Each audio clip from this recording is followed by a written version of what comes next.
Priguna mengenakan baju tahanan warna biru dan diborgol. Sepanjang konferensi pers, tersangka hanya menunduk.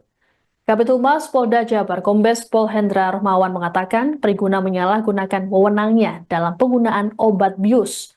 Pasalnya, aksi pelecehan seksual tersebut Priguna menggunakan obat bius terhadap korban. Adapun saat kejadian, pada Selasa 18 Maret pukul 1 dini hari, Priguna tengah bertugas, sehingga bisa leluasa beraksi di lingkungan rumah sakit.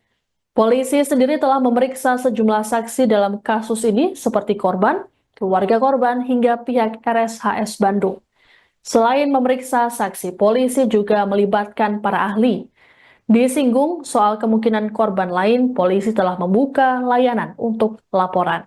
Sementara itu terkait sosok pelaku, polisi memastikan Priguna sudah menikah. Imbas aksi bejatnya, Priguna terancam hukuman maksimal 12 tahun penjara.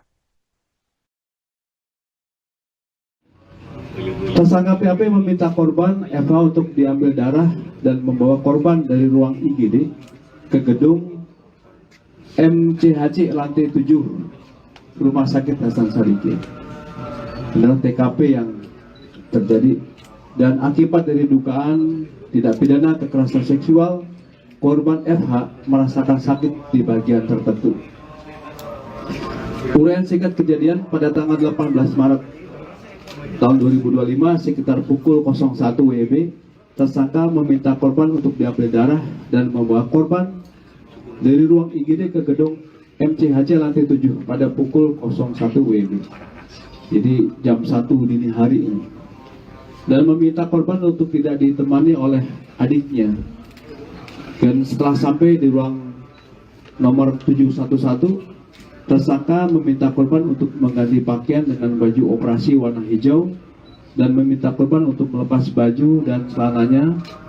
Tersangka memasukkan jarum ke bagian tangan kiri dan tangan korban kurang lebih 15 kali.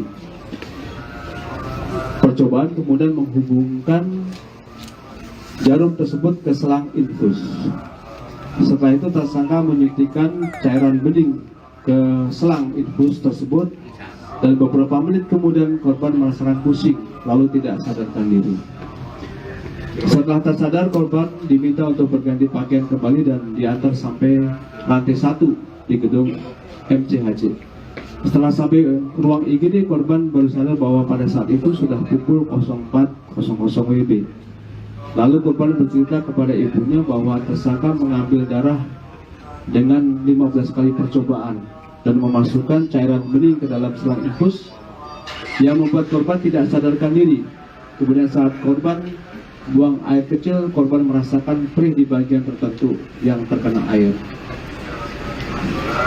Kemudian kita tetapkan tersangka saudara PAP atau Priguna Anugrah Pratama.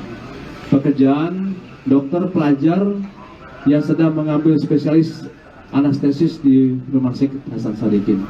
Alamatnya Kota Pontianak, ini sesuai dengan KTP, dan Kota Bandung tempat tinggal saatnya ini. Kemudian korban atas nama inisial saudari FH, pekerjaan karyawan swasta, alamat Kota Bandung.